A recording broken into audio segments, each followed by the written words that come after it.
Conversamos aquí varias veces sobre el hackeo del PAMI. ¿En qué instancia está justamente esta noticia? Lo vamos a conversar con Federico Joel.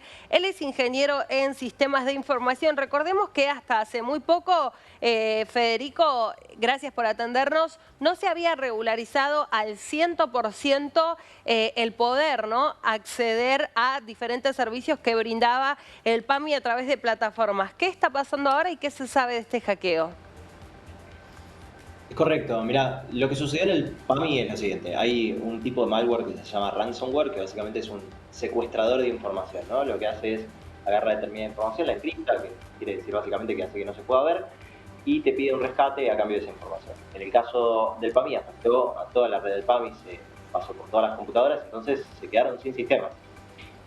Para esto obviamente hay cosas que se pueden hacer antes y que se pueden hacer después, ¿no? El problema es que probablemente gran parte de las cosas que había que hacer antes, digamos, de las que nos resguardan de este tipo de ataques no estaban hechas, entonces hoy estamos en el caso en que no pueden dar de alta los sistemas.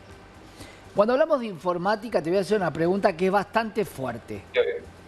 Los programadores pueden determinar qué talón de Aquiles tiene un programa. Muchas veces se cree que los mismos desarrolladores son los que pueden tener una llave de acceso. ¿Cómo es cuando vos entregás un programa? ¿Qué tipo de certeza das de que vos no vas a poder interferir en ese programa que estás colocando? ¿Hay una ética, hay un código? Porque lo piensa mucha gente en este sentido. ¿Me puede hackear el mismo que me da el programa? Sí, a ver, como poder puede, ¿no? O sea, la respuesta es, ¿puede? Sí, obvio, puede. No creo que sea el caso, no creo que tampoco los sistemas del PAMI deben ser sistemas internos, son sistemas bastante estándar, y el tipo de ataque que se dio no tiene que ver con un error de código, sino que tiene que ver con un malware externo, o sea, tiene que ver con un pedazo de código que alguien le envía. Generalmente como se dan este tipo de ataques es, te llega un correo, descargas un archivo, ejecutás ese archivo en tu computadora, se bloquea la computadora y se empieza a esparcir por la red, y empieza a ocupar otras computadoras y empezar a bloquear los sistemas. Cuando llega a los servidores, que son los que están exponiendo, digamos, los sistemas del PAMI al mundo, se empiezan a bloquear todo, se caen todos los sistemas y ahí tienen que empezar a accionar los equipos de seguridad para tratar de levantar todo eso de nuevo.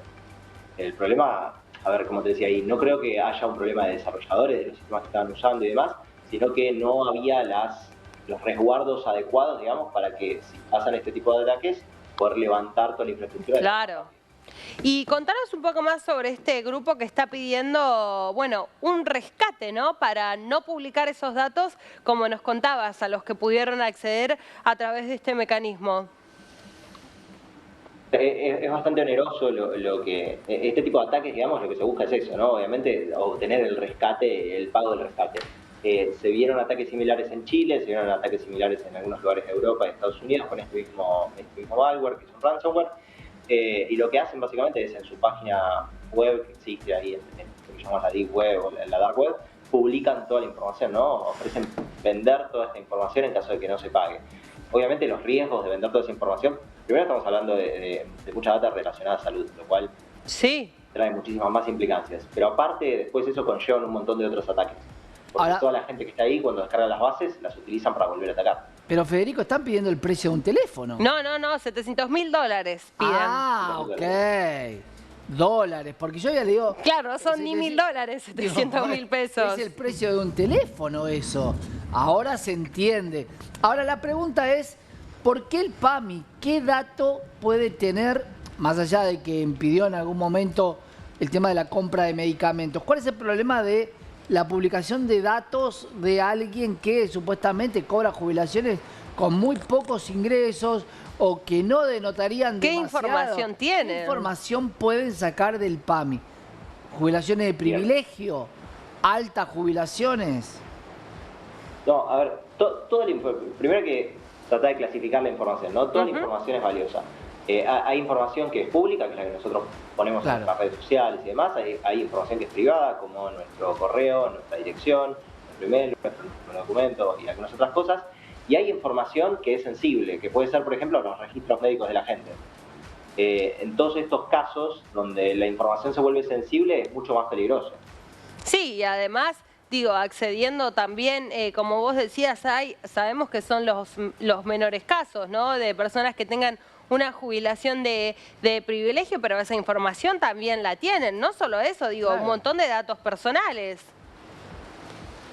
Sí, absolutamente, absolutamente. Hay un montón de datos personales que después son utilizados para volver a realizar ataques. Como te decía, lo que hacen es agarran esa información y te llaman a vos y, por ejemplo, te dicen, no sé, el caso de la vacuna. Cuando se habían filtrado los casos de las vacunas, llamaban a la gente y le decían, ah, no, tenés que la próxima dosis, vos te diste la tal dosis tal día en tal lugar. Entonces la gente empieza a confiar y cae en sus siguientes ataques. Claro. Toda esta información se usa para muchísimos ataques subsiguientes y por eso tiene tanto valor también, Y ¿verdad? pongamos que hackean, ¿no? Ya la El PAMI, tienen. bueno, y tienen mi información.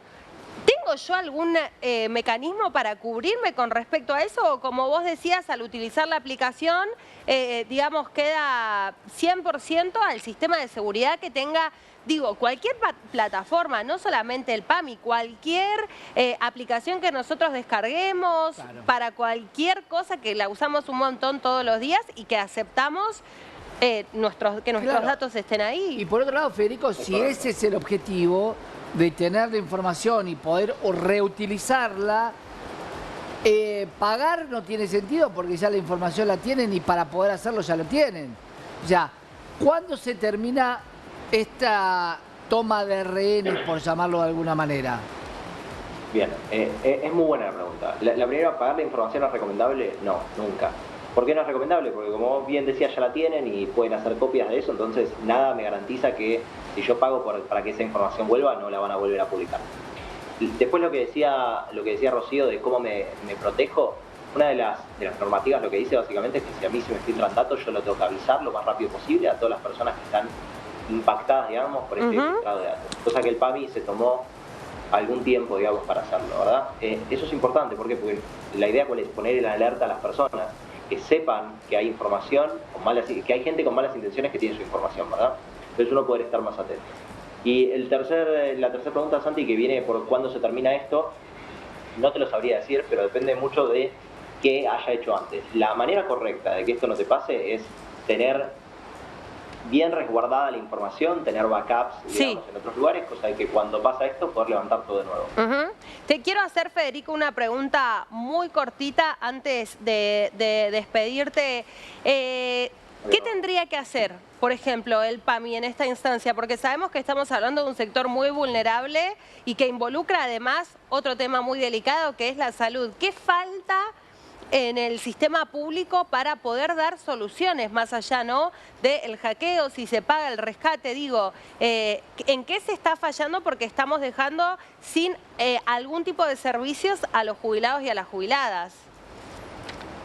Yo creo que la pregunta de qué falta ahora, lo que hay que hacer es apagar el fuego, ¿verdad? Y tratar de no apagarlo con más nafta, o sea, tratar de recomponer los sistemas que están y después trabajar para que esto no vuelva a pasar, que es una de las partes más importantes, ¿no? Y para eso lo que hace falta realmente es digitalizarnos un poco. El PAMI y la mayoría de las instituciones públicas están atrasadas en cuanto a tecnología, tendrían que ponerse al día, contratar o llamar, digamos, a profesionales que los puedan ayudar para volver estas instituciones más seguras, que no pasen este tipo de cosas que están pasando en un montón de instituciones públicas. Entonces, bien, ahí está la clave, creo, inversión y profesionalismo. Federico, gracias por atendernos y traernos también este tema que, bueno, es muy interesante, hay que prestarle mucha atención y en otra ocasión, si querés, hablamos directamente de los usuarios. ¿Qué sí podemos hacer nosotros también para proteger nuestros datos? Cuando quieras, Ro. Muchas gracias.